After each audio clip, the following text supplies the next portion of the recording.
ከትናንትና በስቲያ በሃላባና ከምባታ መሰል ቆይታ አድርገን ነበር። ዛሬ ደግሞ በሀዲያና በስልጤ የጀመርነውን ገጠር የማሻገር የገጠሩን የአርሶ አደሩን ህይወት የማዘመን ስራ ሞዴል ነው ያየነው። ባየነው ነገር ከፍተኛ ደስታ ተሰምቶናል። አስደማሚ ስራ ስለሆነ የእያንዳንዱ የአርሶ አደር ህይወት በዚህ ደረጃ መቀየር ከቻለ ኢትዮጵያ የምግብ ሉዓላዊነት ለማረጋገጥ ከችግር ለመገላገል በብዙ መልኩ የምናነሳቸው ችግሮችን ለመፍታት ያግዛል። ለምሳሌ ኢትዮጵያ ውስጥ ቅንጨራ አለ ብለን እናገራለን። እዚህ ግን ጓሮ በቂ ፕሮቲን ነው ያለው። እንቁላል አለ፣ ማር አለ፣ ስጋ አለ፣ ዶሮ አለ፣ ፍራፍሬ አለ፣ ጎመን ሰላጣ አለ። ይሄን በልቶ ያደገ ሰው ሊቀነጭር አይችልም። ቅንጨራን በቀጥታ ሳይሆን በዚሁ ስራ ልንመልሰው እንችላለን። በጓሮ ይሄ ሁሉ ነገር ያለ ሰው ሊራብ አይችልም። በቀን 2-3 መብላት ጉዳዩ ሊሆን አይችልም። ረሃብና ሉዓላዊነትን እዛው እያለን እንፈታለን። ለገበያም የሚያመችና የሚያውል ነገር አለው እና የተጀመረው ስራ በጣም አስደማሚና አስደናቂ ነው። ይሄንን ስራ እንዴት ማስፋት እንችላለን፣ እንዴት ማሳደግ እንችላለን የሚለው ጉዳይ ውይይትም ቁርጠኝነትም ይፈልጋል። ይሄን ማስፋት ከቻልን ነው በ2-3-4 ዓመት ማስፋት ከቻልን ኢትዮጵያ ውስጥ የምናስበውን ለውጥ ለማምጣት በእጅጉ የሚያግዝ ነው። ከሁሉ በላይ ግን አንድ አርሶ አደር ከከብት የተለየ ቤት ኖሮት ምግቡን የሚያመስልበት እንጨት ሳይቆርጥ ማብሰል መቻሉን ማየት ለኛ ለአርሶ አደር ቅርበት ያለን ሰዎች ትርጉሙ ብዙ ነው። የሀገራችን ሰዎች በዚህ ደረጃ ህይወታቸው ተቀይሮ ማየት እና እንደው ንግግሩን ኢንፎርማል ለማድረግ ምን አይነት ስሜት እንደተሰማችሁ ሪፍሌክት አድርጉና ከዚያ ቀጣይ ሚሽናችንን አቅጣጫ ሰጥተን እንቋጫለን ማለት ነው። ይሄ ኢንፎርማል ዲስከሽን ነው፣ ግን ደግሞ ሂስቶሪካል ዲስከሽን ነው። ዝም ብለን ኢንተርቪው ከምናደርግ በዚህ መንገድ ብንወያይ የበለጠ ጥሩ ይሆናል ብዬ ተስፋ አደርጋለሁ። በጣም አመሰግናለሁ ክቡር ጠቅላይ ሚኒስትር። እኔ ትናንት በስቲያም ያየነውን ዛሬ የሚያየነውን የገጠር ህብረተሰብ ህይወት ያኗኗር ዘይቤ ማሻሻያ ፕሮግራም የነገዋን ኢትዮጵያ ነው የሚያሳየኝ። አንድ ፕሮጀክት ብቻ አይደለም፣ የሆነ ሰፈር የመለወጥ ጉዳይ ብቻ አይደለም። ኢትዮጵያ ነገ ዜጎቿ የሚኖራቸው ያኗኗር ዘይቤ ለውጥ ነው በዚህ አሻግሬ የማየው። በጣም ባጠረ ጊዜ የተሰራ ነው። ከተማ ላይ የማይገኝ ያልተበከለ ንጹህ አየር ሁሉንም ለህብረተሰብ እድገት ወይም ለአንድ ጤናማ ልጅ እድገት የሚያስፈልጉ ምግቦችን የትም ሳይሄድ ከጓሮ ቀንጥሶ ማየት የአእምሮ ምግብ የሚያገኝበት ለአካልም ምግብ የሚያገኝበት ንጹህ በሆነ ስፍራ ብርሃን ኖሮት ኢነርጂ አግኝቶ ላይፉን ትራንስፎርም አድርጎ የሚኖር ማህበረሰብ በእርግጥም የተለምነው ብልጽግና የእውን የመሆኛ ጊዜው ብዙ ሩቅ እንዳይደለ ማሳያ አድርጌ ነው የተገነዘብኩትና በጣም ትልቅ ተስፋ፣ ትልቅ አቅም በትንሽ በራስ ሀብት በራስ አቅም ክህሎትን፣ እውቀትን እና የአካባቢ ሀብትን አገናኝቶ በልብ ማየት የሚችል የአመራር ዘይቤ በአይን ብቻ ሳይሆን መኖር ሲችል እንደዚህ አይነቱ ነገር እንዴት ባጠረ ጊዜ እውን መሆን እንደሚችል አብይ ማሳያ ነውና በእኔ እምነት በአጭር ጊዜ ሁሉም የህብረተሰብ ክፍል ካበረ ከተባበረ ኢትዮጵያን በአጭር ጊዜ የመቀየር ትልማችን እውን ይሆናል የሚል ተስፋም ጭምር የሰነኩበት። አመሰግናለሁ። አመሰግናለሁ ክቡር ጠቅላይ ሚኒስትር። ከከተማ ኮሪደር ወጥተን ወደ ገጠር ኮሪደር ስንገባ ማህበረሰቡን እንዴት ባለው አቅም ባለው በአካባቢ ሪሶርስ ማበልጸግ እንደሚቻል ሀገር የምትበለጽገው ቤተሰብ ሲበለጽግ ማህበረሰብም እንደዚሁ ነውና ይሄ ትልቅ ማሳያ ነው። የነበረ ግን ያላየ ነው። እይታን የሚጠይቅ ጉዳይ ነውና ይሄ ኢኒሼቲቭ ቤተሰብን ቀይሮ ወደ ሀገር ልማት ብልጽግና የሚያሻግረን እውንም ደግሞ መሆን የሚችል በአጭር ጊዜ ይሄ ከተከናወነ ማህበረሰቡን ህብረተሰቡን አስተባብሮ ደግሞ ሰፊ ስራ መስራት እንደሚቻልም ያየንበት ነው። በተለይ ደግሞ በገጠር ያሉ የማህበረሰብ ክፍላችን በጣም አድካሚ የሆነ የኑሮ ዘይቤ ነው ያላቸው። ይህንን የሚያቀልላቸው ሶላር ኢነርጂው፣ የባዮጋሱ በፊት እንደ ዌስት የሚጣሉ ነገሮች ጥቅም እንዳላቸውና በተለይ ደግሞ ለእናቶችና ለሴቶች በጣም አድካሚ የሆነውን እንጨት ለቅመው በጭስ በጣም ብዙ ጉዳት የሚደርስባቸውን በቀለል ባለ መንገድ ከተማ ውስጥ ያለውን የኑሮ ዘይቤ ማምጣት የተቻለበት ነውና ይሄ ትልቅ ጠቀሜታ አለው። ቤተሰብ ጤናማ እንዲሆን ከብት፣ ሰው ሁሉም አንድ ላይ ከሚኖርበት በዘመነ መንገድ በገጠርማ አካባቢ እንደዚህ አይነት የተሻለ ህይወት መኖር እንደሚቻል ጤንነቱ የተጠበቀ አእምሮ የታደሰ ማህበረሰብ ከህፃናትም ጀምሮ ሁሉንም ነገር የያዘ ስለሆነ የምግብ ዋስትናንም ከማረጋገጥ አኳያ ቀጣዩንም ትውልድ የመገንባት ስራ ነው ብዬ ነው ማምነውና በጣም እጅግ ተደስቻለሁ። አመሰግናለሁ። እሺ፣ አመሰግናለሁ። እኔ በዋናነት መናገር የምፈልገው የእይታ ላይ ያለውን ለውጥ ነው መናገር የምፈልገው። ኢኮኖሚ ለማሳደግ ጥረት ይደረግ ነበር፣ ግን ኢኮኖሚ ብቻውን ብልጽግና መሆን እንደማይችልና ሁለንተናዊ ብልጽግና፣ የማህበራዊ ብልጽግና፣ የሰው አናኗር ዘይቤው ራሱ መለወጥ እንዳለበት አሳይቶናል። በተለይ አሁን ብልጽግናችን እናረጋግጥ ሲባል ሰው ካናኗሩ ከቤቱ መጀመር አለበት በሚል እየሰራ ያለው ነገር እጅግ በጣም የሚደንቅ ነው።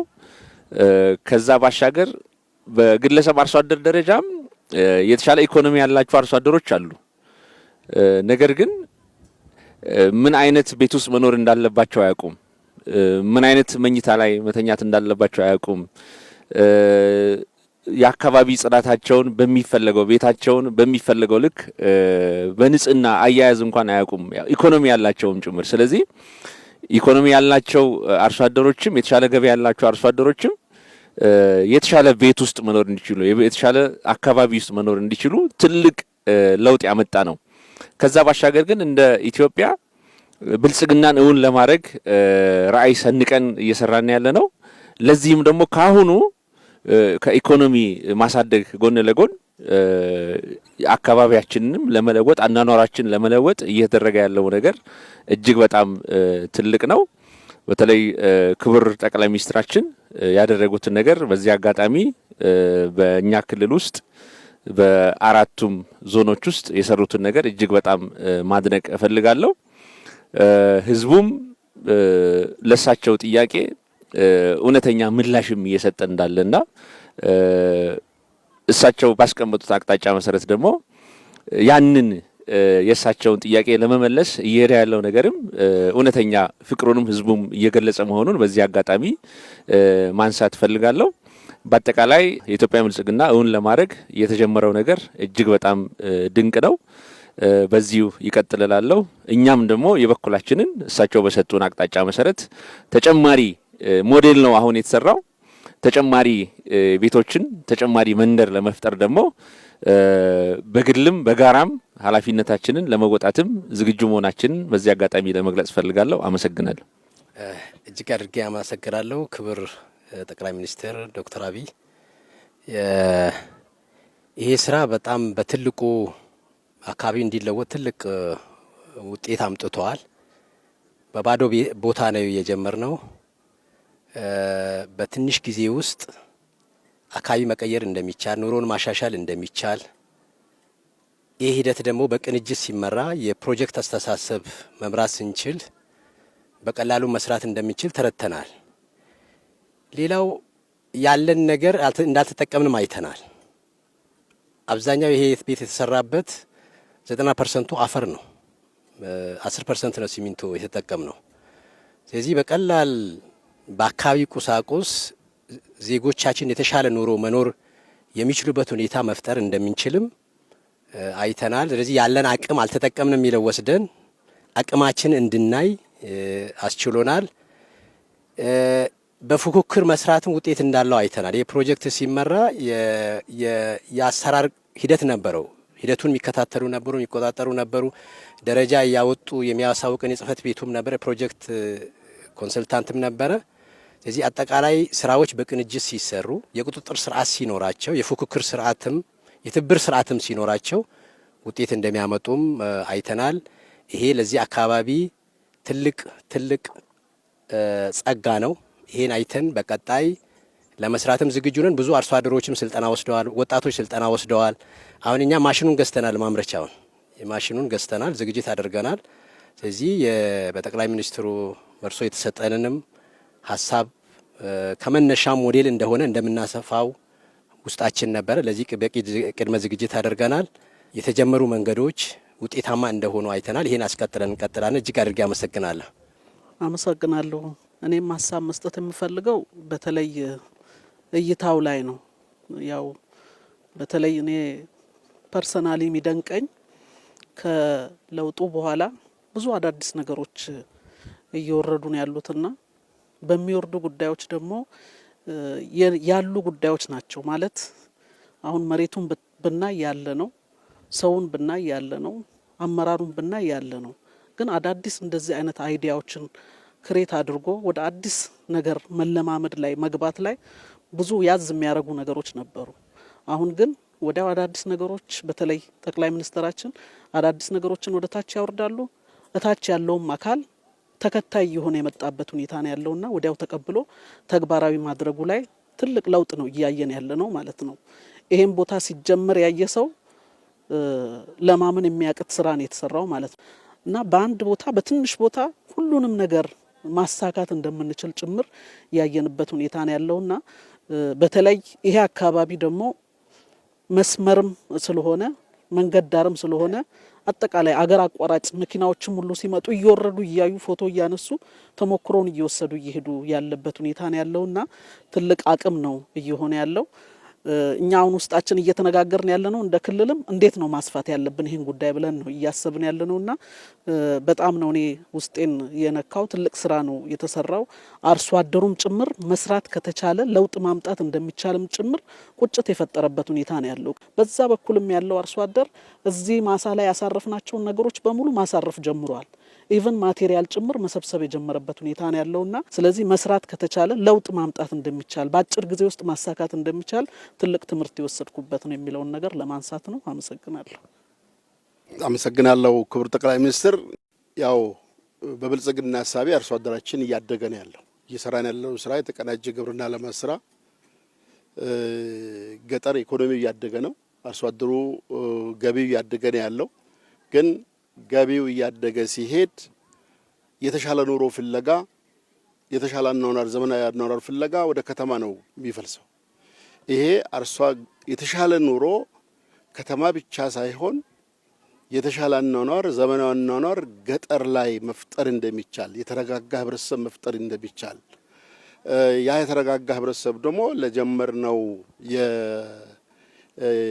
የበለጸገ ቤተሰብ ማህበረሰብ እና ሀገር ግንባታ ትልቅ ፋይዳ ትርጉም አለው የሚል አስተያየት ነው ያለኝ። ባለፉት 3 ወራት የፕሮጀክት ሀሳብ ማለት ምን ማለት እንደሆነ ክትትል ምን እንደሚያመጣ በመፈጸም አቅም በጥራት በወጪ መቀነስ ምን እንደሚያመጣ እኛም የተማርንበት ነው። ይሄንን አስፍተን ወደ መላው የገጠርቷ አካባቢ እንግዲህ የብልጽግ አርሶ አደሮች መንደር ሁሉም አካባቢ እንዲፈጠር የተሻለ ኑሮ ከተማ ብቻ ሳይሆን የተሻለ ኑሮ ዘመናዊ ኑሮ ገጠር መኖሩን ማሳያ ነው። እኔ የዛ ነው ብዬ ነው የምወስደውና እጅግ ታላቅ ስራ ታላቅ ሀሳብ ኢትዮጵያን የሚያሻግር ስለሆነ እኔ በጣም ደስተኛ ነኝ። እንደ አንድ ዋና ገበሬ በጣም ነው ደስታዬ ወደር የለውም ለማለት ነው። አመሰግናለሁ። ቅርብ ጊዜ ወዲህ ገጠር ከወጣው ረጅም ጊዜ ሆኖኛል። አትሊስት ወደዚህ አካባቢ መጥቼ አላቅም። መምጣቴ እንዲያየሁትን ነገር በማየቴ በጣም ደስተኛ ነኝ። ብዙዎቻችሁ አንስታችሁታል። የአመለካከት ጉዳይ ነው። አገር መቀየር በሚደረግ ጥረት ውስጥ ትልቁ ፈተና የአመለካከት ነው የሚሆነው። ሰለሞን ደሬሳ የሚባል ባለቅኔ አሁን በሕይወት የለም። ብዙ ኢትዮጵያዊ ላሊበላ እና አክሱም ፊት ቆሞ እንዴት እንደማይሰሩ ነው የሚያስበው ነው የሚለው። ቆሞ መጀመሪያ ይመጣለት አይሰሩም ነው የሚለው። አስታውሳለሁ ግብርና ማዘመን ምናምን ሲባል ቴክኖሎጂ እንዲቀስሙ ጃፓን የሄዱ የኛ መሀንዲሶች ነበሩ። ሲመለሱ የትም ፈቅ ልንል አንችልም የሚል ትምህርት ነው ቀስሞ የመጡት። ቢኮዝ ጃፓን የደረሰችበት ደረጃ ላይ አይተህ አሁን ያለንበት ሰው አንችልም የሚል መንፈስ እንደ ማህበረሰቡ የሚገልጸን ነው እንጂ አሁን ያየኋቸው ቤቶች ንጹህ መሆናቸው ብቻ አይደለም፣ ሁሉም ነገር የተሟላባቸው መሆናቸው ብቻ አይደለም፣ በራስ አቅም በአካባቢ አቅም የተሰሩ መሆናቸው ነው። ከሁሉም በላይ አመራር ውስጥ ያለ ሰው ሳይቀር የራሱን ንጽህና የማይጠብቅበት ንጽህና የሚጠበቅበት ቦታ ለማግኘት ቤት ለማግኘት የግድ ቦታ መቀየር አለበት ብሎ የሚያምንበት አገር ውስጥ ነው የኖር ነው። እስካሁንም ያ አመለካከት ሙሉ በሙሉ ተሰብሯል ማለት አይቻልም። ገጠር ውስጥ አስተማሪ ሆኖ የተመደበ ሰው ገጠር ውስጥ የሚያስተምራቸውን ነገሮች አፕላይ አድርጎ ሰው መቀየር የሚችልበት እድል ይጠቀማሉ። አይጠም የሚጎሉት ያሉት ጎደሎች እንደተጠበቁ ነው። የተሻለ ኑሮ ለማግኘት መዛወር እንዳለበት ነው የሚያምነው።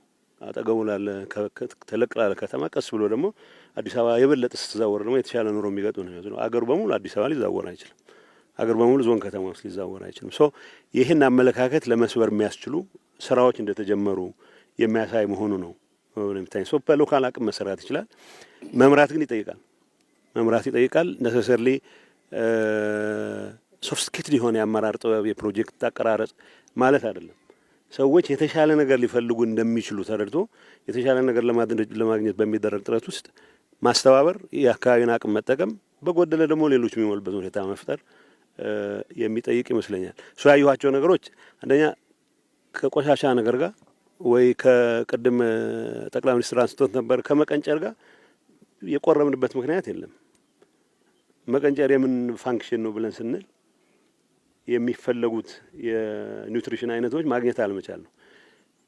እኔ ወይ ጤናዬን ለማስተካከል ወይ ያለኝን አሁን አንዳንድ የሚገጥሙንን ችግሮች ለማስተካከል ብሎ ሐኪም ይሄንን ብትመገብ ብሎ የሚነግርህ ነገር አሁን እዚህ እያንዳንዱ ገበሬ ቤት ውስጥ አለ። ይሄ የሚፈጥረው ምሳሌ ነው። ትልቁ አቅም የሚፈጥርልን ይመስለኝ።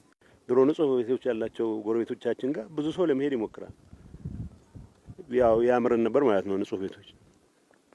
ሶ መስራት እንደምትችል ካወቅ የሌላ ሰው ንጹህ ቤት ሳይሆን የምታማትረው የራስን ቤት ንጹህ ማድረግም ላይ የምትተጋበት ሁኔታ ይፈጠራል። መጨረሻ ማንሳት የምፈልገው ይሄ መንገድ ዳር ያለ ነው። እንደተባለው ከተሜነት የማይቀር ነገር ነው፣ መከተም አለበት። ከተሜነት ከአሜኒቲስ ማቅረብ ጋር ከሌሎች ከነዚህ ጋር ከተያያዙ ሌሎች ጉዳዮችም ጋር አቅርቦት ከማቅረብ ጋር አስተዳደር ጋር ተያይዞ ችግሮች ከመፍታት ጋር ከፍትህ ጋር ሁሉም ጋር የራሱ የሆነ ትልቅ አዎንታዊ ሚና ስላለው የማይቀር ጉዳይ ነው። ግን እዚህ ትልቅ አስፋልት እያለፈ አይ ትንሽ አጋጣሚዎች ለመጠቀም ተጠጋግቶ የሚሰሩ ሳይሆን አስቀድሞ ከተሜነት የማይቀር ከሆነ በታቀደ መልኩ ከተሜ የምትሆንበትን ሁኔታ ለማድረግም የሚያስችል እድል ይፈጥራል የሚል እምነት አለኝ። በራስ አቅም በሎካል አቅም እኔ አመራር በመኖሩ የተፈጠረ ብቻ ሳይሆን አመራሩም የበለጠ እንዲተጋ አቅም ይፈጥር ነው የሚል እምነት አለኝ። ሁለት ሉፕ ነው ያለው። አመራሩም አቅሙን ያሳርፍበታል። ይሄ መለወጥ ደግሞ ሌላው አመራር ላይ የሚሆን ኢቭን ይህን ነገር ኢኒሼት ያደረገው ኃይል የበለጠ እንዲነቃቃ የሚያስችል ጉልበት ይፈጥርለታል የሚል እምነት አለኝ። ለእኔ ሀገር እንደ ሀገር እንድትቀየር በሚደረገው ጥረት የሚጀመሩ ፕሮጀክቶች ኮስታቸው ምንም ይሁን ምን የወሰዱት ጊዜ ምንም ይሁን ምን ከዛ በኋላ የሚፈጥሩት ዳይናሚክስ ነው ሀገር የሚቀይረው።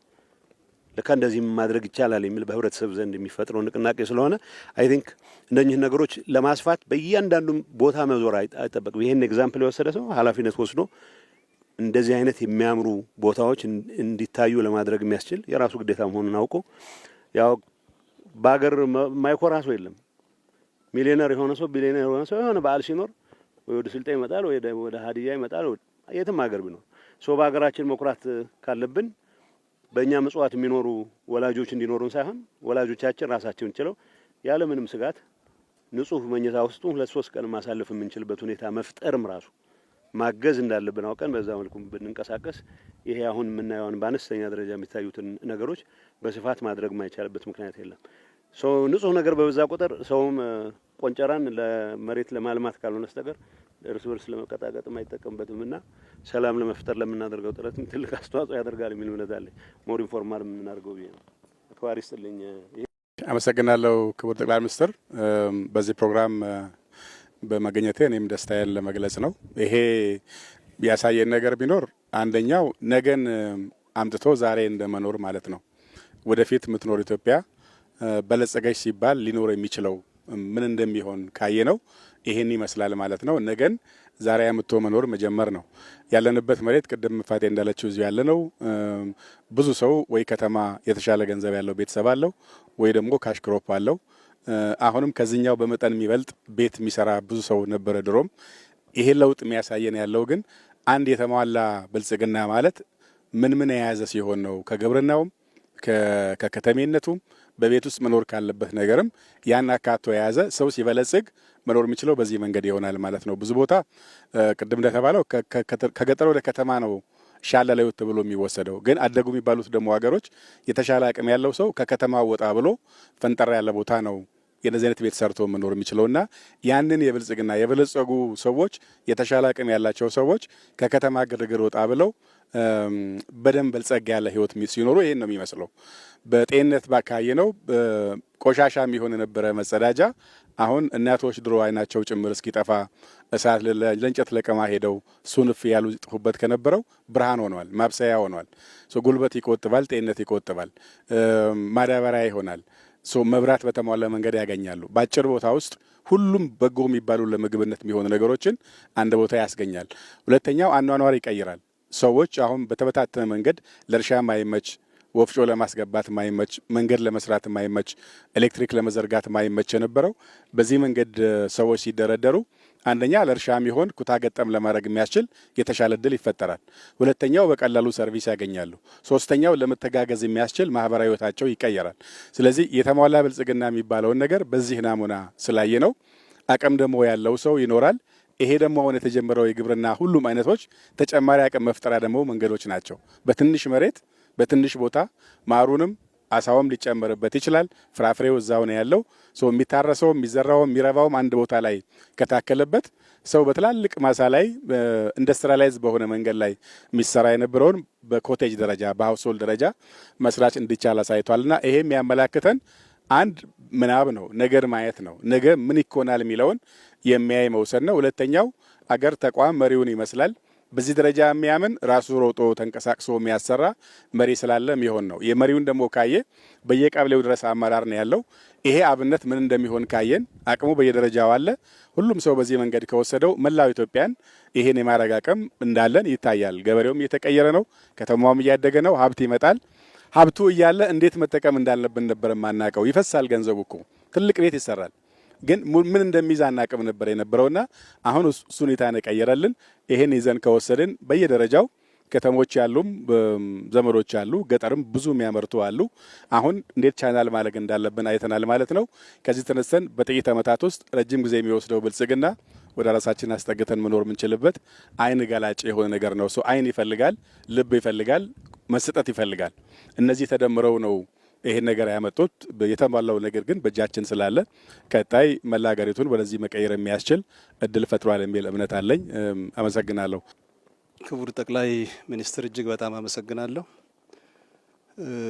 በእውነት ይሄ ስራ ከዛሬ 3 ወር በፊት ሲጀመር በአራቱም ዞንና እንዲሁም አንበሪቾን ጨምሮ መጥተው ስላዩልን የመሰረት ድንጋይ ስላስቀመጡልን ከዛም ከ3 ወር በኋላ ስራ አልቆ ተጠናቆ ለእያንዳንዱ ግለሰብ የሚመጥንና ደረጃውን የሚያሳይ ቤት ሰርተው ስላስረከቡልን በራሴ ስምና በክልሉ ሕዝብ ስም እጅግ በጣም አመሰግናለሁ። በመቀጠል የከተማ ኮሪደር ሲሰራ የከተማ ኮሪደር የሚይዛቸው መሰረታዊያን የሚባሉ አሉ፣ ወይም ቤዚክ ኮምፖነንት የሚባሉ አሉ። በተመሳሳይ ሁኔታ የገጠር ኮሪደርም ሲሰራ ቤዚክ ኮምፖነንት የሚባለው ወይም መሰረታዊያን ተጠቃለውበታል።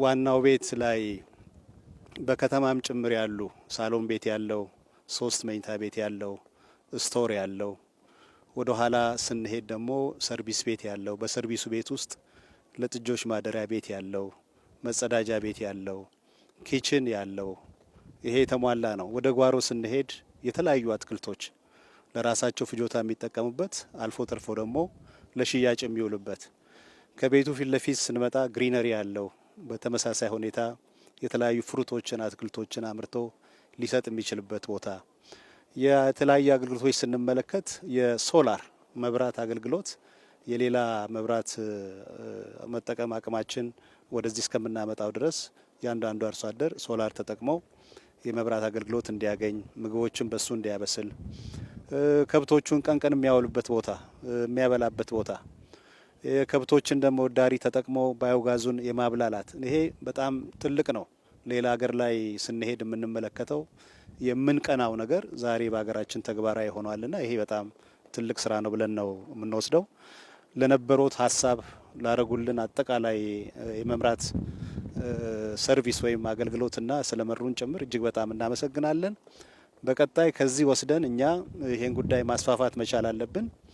የከተማውን ሕዝብ ኑሮ ለመቀየር ያሰብናቸውን የተለያዩ ኢኒሼቲቮች ተግባራዊ በምናደርገው ልክ የገጠሩንም ሕዝብ በተመሳሳይ ሁኔታ ተረባርበን በአጭር ጊዜ በተሰጠን አሳይመንት መሰረት በቅርብ ጊዜ እነዚህም በመቶ ማባዛት በሺዎች ማባዛት የህብረተሰቡን አቅም ማስተባበር የአመራሩን አቅም ማስተባበር እና ሙሉ ጊዜያችንን በስራ ላይ እንደምናሳልፍ ቃል እየገባውሎት አሁን የጀመርናቸውን ስራዎች በተለያየ መንገድ ሳይሰሩ ለማደናቀፍ የሚሞክሩ አካላት ጊዜ የለንም፣ ጆሮአችንም ለነሱ አንሰጥም። ሙሉ ጊዜ 24 ሰዓት ህብረተሰቡንና አመራሬን ይዤ በስራ ላይ እንደማሳልፍ በዚህ አጋጣሚ ቃል እገባለታለሁ። አመሰግናለሁ። መልካም ውይይታችን በጣም ሸጋ ነበር። የተማማርንበት ሀሳብ የተለዋወጥንበት ለነገ ስራችንም ስንቅ የያዝንባቸው አንኳር ጉዳዮች የተነሱበት ነው። በጥቂት ጉዳዮች ላይ ብቻ ሪፍሌክት ለማድረግ ጌታቸው ካነሳው ሀሳብ ተነስቼ ትንሽ እሱ ያጎደለውን ላክልበት። ጌታቸው ምን አለ ነገር ስናይ እንዴት እንደማይቻል ለመተንተን ነው የምናየው። እንደዚህ አይነት አደገኛ ባህል አለ። ውጭ ሀገርም ስንሄድ ርቀዋልና አይደረስባቸውም ብለን ለመማር መጣልና ያለው ትልቅ አባባል ነው። እሱ ላይ ግን ላክለው የምፈልገው ነገር አለኝ። የጌታቸው ሀሳብ ሙሉ እንዲሆን እንዴት እንደማይቻል ብቻ አይደለም ጌታቸው የምናየው፣ ከተቻለም ለመካድ ያለን ሙከራ ነው አደገኛ የሆነው። ለምሳሌ ከተማ ኮሪደር ስንሰራ በተደጋጋሚ አንስቼዋለሁ። ማን ዲዛይን አደረገላቸው? ማን ሰራላቸው? ገንዘቡ ከየት መጣ? ሌላ ሰው የሚፈልገው ላሊበላም ቢሆን ሲሄድ እንዴት እንደማይሰራ ማመን ብቻ ሳይሆን ኢትዮጵያ ያልሰራው ዲዛይኑን ከሌላ አገር ጋር ማያያዝ፣ አክሱምን ሲያ ከሌላ አገር ጋር ማያያዝ፣ የኑቢያን የኩሽን የአክሱምን ስልጣኔ የፑንትን ስልጣኔ የማያምንና የማይቀበል እሳቤ ነው ያለው። ቀደም ከሰለጠኑት ውስጥ ከቅድመ አክሱም የፑንት ስልጣኔ፣ የኩሽ ስልጣኔ፣ የኑቢያ ስልጣኔ ራሱ የአክሱም ስልጣኔ የነበረበት የዛጉዌ ስልጣኔ የነበረበት ሀገር አሁን ከዛ ያነሰ ስራ ሲሰራ ሲያይ ሌላ ባለቤት ፈላጊ እንጂ ይቻላል ብሎ አያስብም። ከተማ ላይ አይቼዋለሁ ይሄን ነገር። ማንኛውም ስራ ስንሰራ ማን ሰራላቸው ቱ ዘ ኤክስተንት ማን ጻፈላቸው ብሎም ያስባል። አንችልም አይቻልም ባዮች ነን። ተችሎ ስናይም የኛ አይደለም ብለን ባለቤት ፈላጊዎች ነን። እርግጠኛ ሆኜ የምነግራቸው ይህንን ቪዲዮ በርቀት የሚያዩ ሰዎች ሌላ ሀገር ሄደው ነው የቀረጹት ሊሉ ይችላሉ። ያለ ማመን አለ። ኢትዮጵያን እንችላለን እንበቃለን ብሎ ማመን ላይ ውስንነት አለና ጌታቸው ትክክል ነው። ግን ቢታከልበት ብዬ የማስበው እንዴት እንደማንችል ብቻ ሳይሆን ተችሎ ስናይ ደግሞ ለመቀበል ያለን መተናነቅና መቸገር በጣም ይገርመኛል። በሁሉ ስራዎቻችን እኔን ራሴ ማለት ነው ማን ዲዛይን አደረገልህ? ማን አገዘህ? ገንዘቡን ማን ሰጠህ ነው እንጂ ኢትዮጵያ ትችላለች ብሎ ትልቁም ትንሹም አያምንም። ይሄ ደግሞ የእሳቤ ስብራት በተግባር ቁም ነገር እንዳንሰራ ያደርገናል። እንችላለን፣ እኛም ማንችለው ነገር የለም።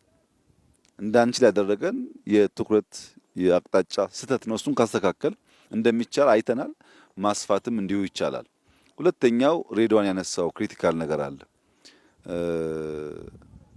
ለመከተም ከተሜነትን ለማስፋፋት ከወዲሁ አስበን መስራት አስፈላጊ ነው የሚባለው ጉዳይ ከተማ ላይ አንድ ችግር አለ። ሁላችሁም ታስተውሉ ከሆነ መተኛት አይቻልም። አንድ ሰው ታሞ እናቱ ታማ በመከራ ሊያስተኛ ፈልጎ ሌሎች ለራሳቸው ጉዳይ ለሚያደርጉት የድምፅ መታወክ በሽተኛ መተኛት አይችልም። ሰው ስራ ላይ አምሽቶ አንድ ሰዓት ልረፍ ብሎ መተኛት አይችልም።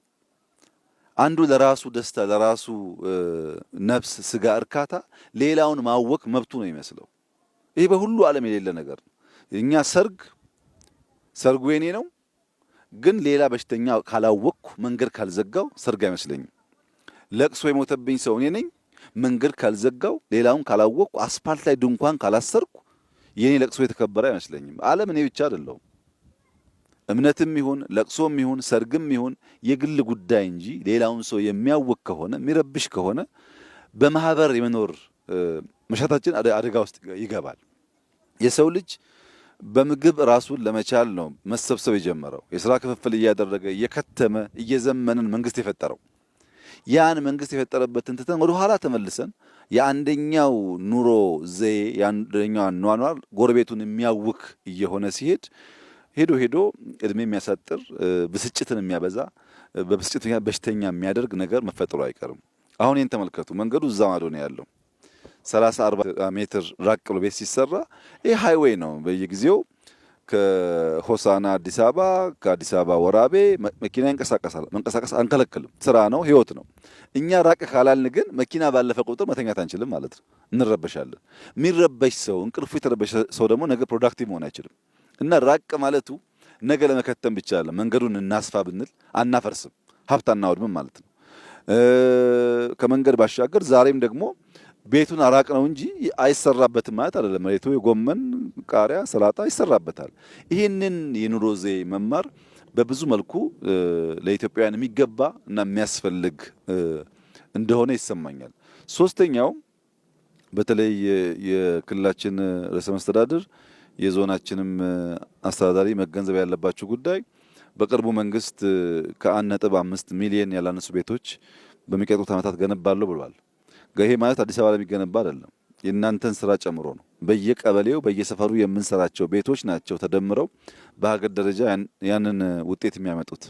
እኛ ከዛ በላይ ነው እቅዳችን፣ ግን የተጋነነ ቁጥር ተናግረን ሳንተገብር እንዳንቀርን ብለን የቀነስ ነው።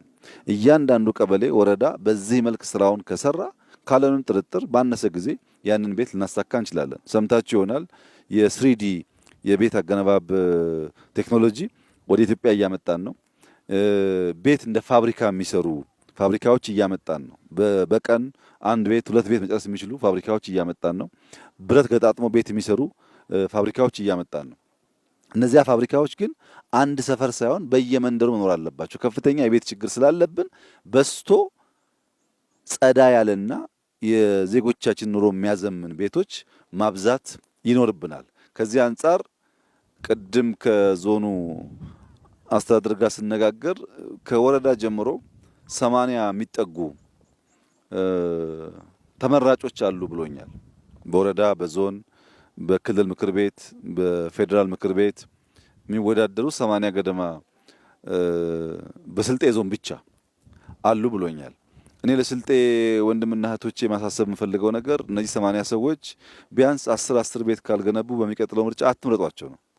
ያልሰራ ሰው መመረጥ የለበትም። ዝም ብሎ እያወራ ምርጫ የሚባል ነገር የለም።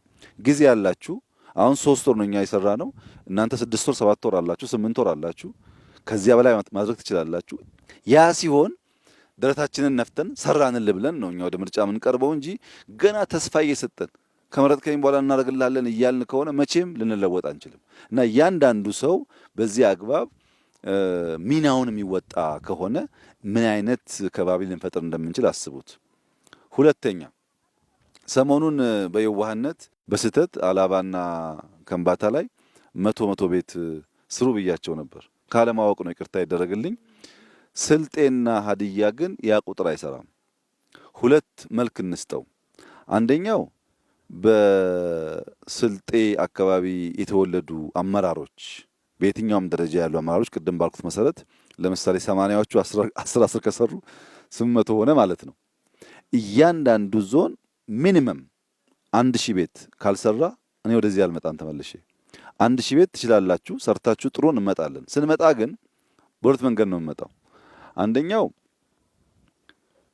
ይሄ መንደር በሺዎች ሲገነባ የስልጤ ተወላጆች እንደው ቢያንስ በሁለት ሳምንት አንድ ቀን እሁድ የሁለት ሰዓት መንገድ ነች። በሁለት ሳምንት አንድ ቀን እሁድ መጥተው በጋራ በየቤቱ በልተው ጠጥተው ከተማ ቢሆኑ የሚያጠፉትን ገንዘብ ለአርሶ አደሮቹ ከፍለው ቢሄዱ እነሱንም ሞራል ይሰጣል፣ ካልቸር አይጠፋም፣ ዝምድና አይበላሽም፣ ማህበራዊ ኑሯችን የተጠናከረ ይሆናል። ሌሎች ደግሞ የስልጤ ተወላጅ አሁን ደግሞ በወር አንዴ በ3 ወር አንዴ አንድ ቀን እሁድ ከሬድዋን ጋር ከሙፈሪያት ጋር ከኡስማን ጋር ጠዋት ነድተው መጥተው ክትፎ አለ አይብ አለ በጣም ብዙ ነገር አለ እዚህ በልተው ጠጥተው ሀገር አይተው ቢሄዱ መዝናኛም ነው። ሀገራዊ ትስስሩን የሚፈጠር ነገር ነው። እንግዲህ የሚያሳዝነው ነገር ከበደ ታሟል ከተባለ ለማዋጣት ሩጫችን አስቡት። እንዳይታመም ኑሮውን ጤነኛ ለማድረግ ግን መስራት እንችላለን። ሽንት ቤት ካለው ከከብት ጋር የማይኖር ከሆነ ንጹህ ውሃ ካለው መብራት ካለው ሰውየው እንዳይታመም ማድረግ ስንችል ታሟል ብለን ብር እናዋጣለን። በተለይ በውጭ የሚኖሩ ዜጎቻችን ከበደ ሞተ ሲባል አስክሬን ለመላክ ብር ይዋጣል። ሳይሞት ነው ማገዝ፣ ሳይሞት ነው መደገፍ። ለአስክሬን ከምናዋጣ ለበሽተኛ ከምናዋጣ አሁን ብንሰራው ያንን ነገር እንቀንሰዋለን። ሶስተኛ ሰርግ። የኢትዮጵያ ሰርግ የውድድር የታይታ ሆኗል። የኢትዮጵያ ሀዘንና ለቅሶ ቤት የታይታ ለቅሶ ቤት እኮ ሰርግ ነው። ቁርጥ የሚበላበት ነው። ቢራ የሚጠጣበት ነው።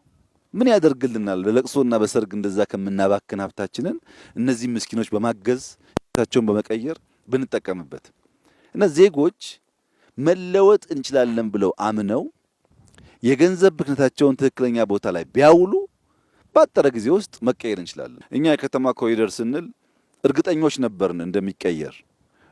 ሳናስብበት ዘለን የገባንበት ጉዳይ አይደለም። ብዙ መክረን ከወረዳ በላይ ያሉ ሰዎች አሰልጥነን በጉዳዩ ተወያይተን ሀብት የምናገኝበትን መንገድ አስበን ከተማ ጀመርን። አሁን ይሄ ስራ ሲጀመር ድንገት የመጣን ይመስለው ሰው አለ። ድንገት አልመጣንም። ከተማ ስንሰራ ምልክቶች አየን። ከተማ እያማረ ሲሄድ ዜጎች ከገጠር ወደ ከተማ መፍለስ አበዙ። ከተሞች ያላቸው ሀብት ውሃው፣ መብራቱ ለሚፈልሰው ሰው በቂ አይደለም። ተመልሶ ድሮ የምናውቀው ነገር ሊፈጠር ነው። በየቦታው ዝመናን ካላመጣን በቀር በከተማ የምናደርገው ስራ ይበላሻል የሚል ስጋት ነበረን። ስናጠና ዲዛይን ስናሰራ ቆየን። ዋናው ጭቅጭቃችን የነበረው ከስራው በፊት አንደኛ ከ3 ወር ባነሰ ያልቃል ወይ ነው። ሁለተኛ አብዛኛው ማቴሪያል ሎካል ይሆናል ወይ? ከሆነ ቦታ መተን ብንሰራው አይቀጥልም። እንዳያችሁት ነው ጭቃው 90% አፈሩ ሁሉም ቦታ የሚሰራው ሎካል ነው። የሀዲያውም ሀዲያ ነው፣ የከምባታውም ከምባታ ነው፣ የሀላባውም ሀላባ ነው። ሌሎች ክልሎችም ካለ እንደዚሁ እዚህም ስልጤ ያየ ነው እንደዚያ ነው። ሎካል ማቴሪያል ተጠቅመን ወጣቶች አሰልጥነን ይህንን ቤት የምንሰራ ከሆነ ስራ እንፈጥራለን፣ የጸዳ ኑሮ ዘዬ እንከተላለን፣ የሰው ፍልሰት እንቀንሳለን። እኔ እርግጠኛ ሆኜ የምነግራችሁ በገጠር እንደዚህ አይነት ህይወት ካለ ብዙ ሰው ከተማ የሚመኝ አይመስለኝም። በተለይ መንገድ ኖሮ በቀላሉ መጓዝ የምንችል ከሆነ ሰው ምን ያደርጋል ከተማ ውስጥ? ከተማ እኮ ቆሻሻ ነው ብዙ ነገር፣ አየሩም ድምጹም አያስተኛም፣ ረባሽ ነው። እዚህ ይሻላል እና ይህንን ነገር ማስፋት የፖለቲካ ስራ አናድርገው። እኛ የተሰጠን ሲዝን ለቁም ነገር ነው። ይህንን ቁም ነገር የህዝባችንን ኑሮ ቀይረን እያንዳንዱን ሃውስሆልድ ቀይረን ካላየን በቀር ትርጉም የለውም። ሌሎች ደግሞ ላልተገባ ዓላማ ጊዜና ሀብታቸውን ለሚያጠፉ ወንድምና እህቶቻችን ያለኝ መልእክት እውነት ለመናገር ጀግና ኢትዮጵያ ውስጥ ትርጉም ብልሽት አለው። ጀግና ማለት ክላሽ አንግቦ መሄድ አይደለም። ጀግና ማለት የአንድን አሮጊት ቤት የሚሰራ ማለት ነው። ክላሽ ማንገብ የሚያስፈልግባቸው ቦታዎች፣ ሁኔታዎች፣ ሙያዎች ይኖራሉ። አብዛኛው ማህበረሰብ ግን ክላሽ ከሚያነግብ የድሃን ቤት ቢቀይር ይሻላል እና ጀግንነታችን ሀገር በማልማት ሀገር በመቀየር ህዝብ በመቀየር ብናደርገው እኛ ለማኞች ልንሆን አይገባም። እንደዚህ ያለ ለም የሚያምር ሀገር ያለን ሰዎች ሆነን ለማኝ መሆናችን ያሳዝነኛል። አሁን በቅርቡ ከልመና ነፃ ለመውጣት ስራ ጀምረናል። ህዝብ አወያይተን ታውቃላችሁ። ወደ 7-8 ክልሎች ጨርሰዋል። ማወጅ ይፈልጋሉ፣ ግን ያልጨረሱ ሰዎች አሉ። ለምን አልጨረሱም? የተፈናቀሉ ዜጎች አሉ። ያ የተፈናቀለው ዜጋ ቤቱ ገብቶ ቤቱ እንዲገባ አድርገን እንዲህ አድርገን ሰርተንለት ህይወቱን ብንቀይር ኢትዮጵያ ባጠረ ጊዜ ውስጥ የማንንም ስንዴ ማትለምን መሆን ትችላለች። ሰው አፈናቅሎ ማፈን ፖለቲካ ሆነ ኢትዮጵያ ውስጥ። ሰው ቤቱ ቀየው እንዳይመለስ ፖለቲካ፣ ክላሽ መያዝ፣ መሰልጠን፣ ማደግ፣ መጀገን ሆነ፣ መበላላት፣ መጀገን ሆነ። እንዴት ሎ መሬቱ ይልማ ታዲያ? እና ከዚህ ወጥተን በሀገር ደረጃ የሚጨበጥ ለውጥ ብናመጣ ቢያንስ ልጆቻችን ከስደት፣ ከችግር፣ ከእርዛት፣ ከጦርነት ተላቀው በሰላም ደስተኛ ህይወት እንዲኖሩ ስለሚያደርጋቸው እኔ ለእናንተ እዚህ ላላችሁ ሰዎች ያለኝ መልእክት እንግዲህ 3 ወር የተባለው እኛ መምጣት ስላልቻል ነው እንጂ ከወር በፊት አልቋል ስራው። በነበረው ፕሮግራም የተጨናነቅ ነው። 2 ወር 3 ወር ውስጥ እንደዚህ ያለ መንደር መስራት ይቻላል። ይህንን የስልጤ ዞን አመራሮች፣ የሀዲያ ዞን አመራሮች በሺዎች ደቡብ አፍሪካ ብትሄዱ በጣም በርካታ ዲያስፖራ ሀዲያ አለ። ለዚህ 2-3 ቤት መስራት ለነሱ ከባድ አይደለም። ሁሉ ባይችሉ የሚችሉ ብዙ ናቸው። ስልጤም እንደዚሁ ነው። በከተማ በጣም ንግድ የሚወዱ ገንዘብ የሚሰሩ ዜጎች አሉበት እና ለማህበረሰባችን ቁም ነገር ሰርተን የሚጨበጥ የሚታይ ነገር ጥል ለማለፍ የሚያግዝ ስለሆነ እንረባረብ፣ እንስራ ነው። ካልሰራን በቀር ሀገር አይለወጥም። ዝም ብሎ አሁን ያለው የምኞት እንትን አይሰራም። መስራት ይፈልጋል። አንደኛ ማመን ይፈልጋል። እችላለሁ ብሎ ማመን ይፈልጋል። እበለጽጋለሁ ብሎ ማመን ይፈልጋል። ማመን ብቻውን ግን በቂ አይደለም። መስራት ይፈልጋል። ያኔ ፈጣሪም ያግዛል፣ ሰውም ያግዛል። እዚህ ይሄንን ስራ የተማሩ ሰዎች የዚህኛውን ሰውዬ ቤት ለመቀየር ምንም ችግር የለባቸው ማለት ነው እና የዞናችን አስተዳዳሪ 1000 ቤት በአንድ ወር ከጨረስክ በአንድ ወር እንመጣለን፣ በ2 ወር ከጨረስክ በ2 ወር እንመጣለን፣ በ6 ከጨረስክ በ6 እንመጣለን። እኛ ግን ስራው ሳይሰራ ዳግም የምንወደውን የስልጤ ህዝብ የምናይበት እድል የለም ማለት ነው። ካልሰሩ ሰዎች ጋራ ጊዜ አናባክንም። ሁለተኛ ውድድር ያስፈልጋል። እንዴት ስልጤ ከሀዲያ ያንሳል? እንዴት?